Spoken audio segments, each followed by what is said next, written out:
નમસ્કાર મિત્રો, સ્વાગત છે તમારું આજના એક નવા વિડીયોની સાથે। તો મિત્રો, આજના આ વિડીયોની અંદર આપણે વાત કરવાના છીએ જેટકો વિશે, કેમ કે જેટકોની અંદર એપ્રેન્ટિસ માટે નવી ભરતી આવેલી છે, તેના વિશે આજના વિડીયોની અંદર વાત કરવાના છીએ। જે મિત્રોએ આપણી આ ચેનલને સબસ્ક્રાઇબ નથી કરેલી તે મિત્રો ચેનલને પણ સબસ્ક્રાઇબ જરૂર કરી દેજો, કેમ કે આવી નવી અપડેટ તમારા માટે આપણે લાવતા રહીએ છીએ। તો ઘણા બધા મિત્રો છે તે ઘણા બધા ટાઈમથી વાટ જોઈને બેઠા હતા કે જેટકોની અંદર એપ્રેન્ટિસની ભરતી ક્યારે આવશે।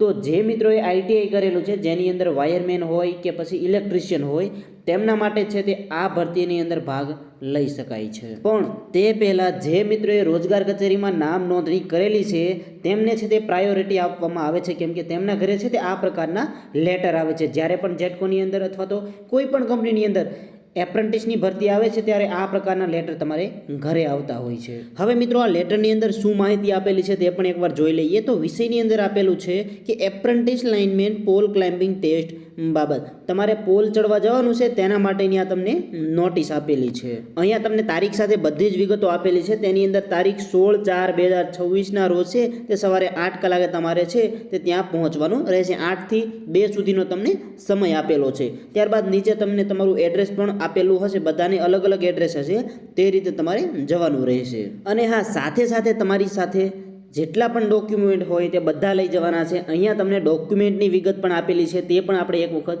જોઈ લઈએ કે કયા કયા ડોક્યુમેન્ટ સાથે લઈ જવાના છે। તો તમારે આટલા ડોક્યુમેન્ટ સાથે લઈ જવાના છે। આ જેટલા પણ ડોક્યુમેન્ટ આમાં લખ્યા છે તેની સાથે તમારે અસલી અને તેના ઝેરોક્સ પણ સાથે લઈ જવાના છે, અને આ બધા ડોક્યુમેન્ટને ક્રમવાઇઝ ત્યાં ગોઠવીને જવાનું છે। અહીંયા ડોક્યુમેન્ટની લિસ્ટ આપી છે તે જોઈએ તો તાજેતરના પાસપોર્ટ સાઇઝના ફોટા, ત્યારબાદ સ્કૂલ લિવિંગ સર્ટિફિકેટ, ત્યારબાદ જાતિ અંગેનું પ્રમાણપત્ર, ત્યારબાદ તેની અંદર નોંધ પણ લખેલી છે કે બક્ષીપંચના ઉમેદવારે તાજેતરનું નોન ક્રિમિનલ સર્ટિફિકેટ રજૂ કરવાનું રહેશે। ત્યારબાદ તમારે ધોરણ 10 પાસની માર્કશીટ, જો તમે ફેલ થયેલા હોય તો બધી જ માર્કશીટ સાથે જોડવાની રહેશે। ત્યારબાદ ધોરણ 12 તેમજ તેનાથી આગળ અભ્યાસ કરેલો હોય તો તેની પણ તમારે માર્કશીટ ત્યાં આપવાની રહેશે। ત્યારબાદ આઈટીઆઈની દરેક સેમેસ્ટરની દરેક વર્ષની માર્કશીટ રજૂ કરવાની રહેશે, તેમજ ઓલ સેમેસ્ટરવાળી જે ટોટલ સેમેસ્ટરની એક સાથે આવે છે તે પણ તમારે ત્યાં રજૂ કરવાની રહેશે। ત્યારબાદ અહીંયા તમને નોંધ આપેલી છે કે કોરોનાના કારણે તમારે જો પરીક્ષા ન લેવાની હોય તો આઈટીઆઈનું સર્ટિફિકેટ તમારે રજૂ કરવાનું રહેશે। ત્યારબાદ આઈટીઆઈમાં વાયરમેન ઇલેક્ટ્રિશિયન ટ્રેડનું સર્ટિફિકેટ પણ તમારે રજૂ કરવાનું રહેશે। ત્યારબાદ વાયરમેનની પરમિટ તેમજ સર્ટિફિકેટ રજૂ કરવાનું રહેશે। આ બધા ડોક્યુમેન્ટ તમારે સાથે લઈ જવાના રહેશે, ઓરિજિનલ અને તેની કોપી સાથે લઈ જવાની રહેશે।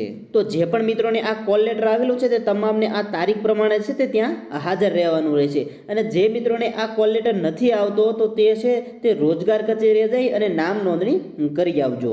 તો મિત્રો, આજનો આ વિડીયો પસંદ આવ્યો તો એક લાઇક જરૂર કરી દેજો। જે મિત્રોએ ચેનલને સબસ્ક્રાઇબ નથી કરેલી તે મિત્રો ચેનલને પણ સબસ્ક્રાઇબ જરૂર કરી દેજો। અને જે મિત્રો આપણા વોટ્સએપ ગ્રુપ અને ટેલિગ્રામ ગ્રુપમાં નથી જોઈન થયા તો ત્યાં પણ થઈ જજો, કેમ કે ત્યાં પણ અવનવી માહિતી આપવામાં આવતી હોય છે। લિંક તમને નીચે ડિસ્ક્રિપ્શનમાં આપેલી છે। ધન્યવાદ।